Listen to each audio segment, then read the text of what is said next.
na di gị tụba nwaanyị na-abịa ime fa wee bulie wee bịa wee zuko gị, this guy ka nọsekwala ya anụ andụ na aka mụtara nwa o wee sị gị gbagalụ na baby mama na ọjọọ ka fa mụọli ya nwa na ama bufe bifo nya wee malụ gị.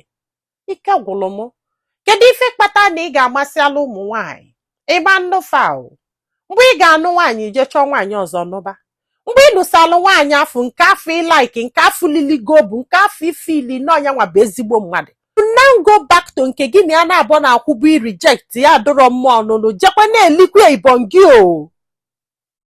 I don't understand. Ụmụ nwaanyị ndị afọ sefu na-emeghekwelu gị ọkpa fancha niile bụ ibelibelizm, fa na-ezuzu ezuzu, fa na-esonye isi n'ọkụ. Abụrụ m ife kpata na nwoke ga-ahapụ gị jee n'ụọ nwaanyị ọzọ, showing you that na ịdụrọ mmụọ nụnụ n'ife ịdụ mma bụ imepe ụkwụ mechie. Ọ bụrụ na ọ nụbakwa nwaanyị afọ wee hapụkwa nwaanyị afọ wee chigetekwe na rejected food ọ hapụrụ imepekweli olibe. Ike gwụrụ. Ma gị nwa bụ nwoke na-echighe na nne jụrụ ajụ,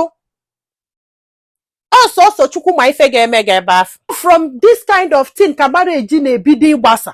Oh yes, maka na nwaanyị afọ nwere ike odobe ha atọ ga-eji wee bọ gị ihe imelie in the sense na gị na ya na-abọ na akwụ ya na-emepelu gị ụkwụ olu ka ị chọrọ ịnụ nwaanyị.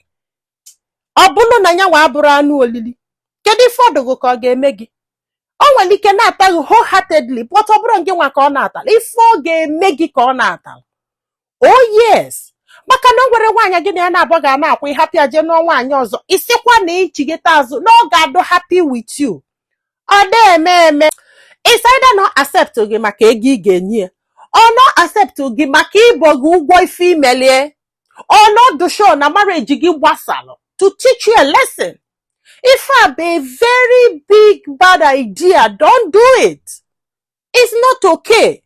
Ọ ga-emebili gị ife. If they don't come for your marriage, they will come for you. That is it. So it's not a good idea at all. Ọ bụrụ na ị hapụ, when you say no, keep saying no. Ọ bụrụ na isi nwaanyị mba na ọ dụrọ mmụọ nụnụ, don't go back to that woman. Ọ dị danger. Oh yes.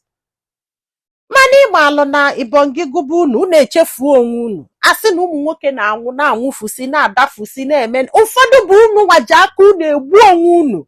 How can you go back to your vomit? How can?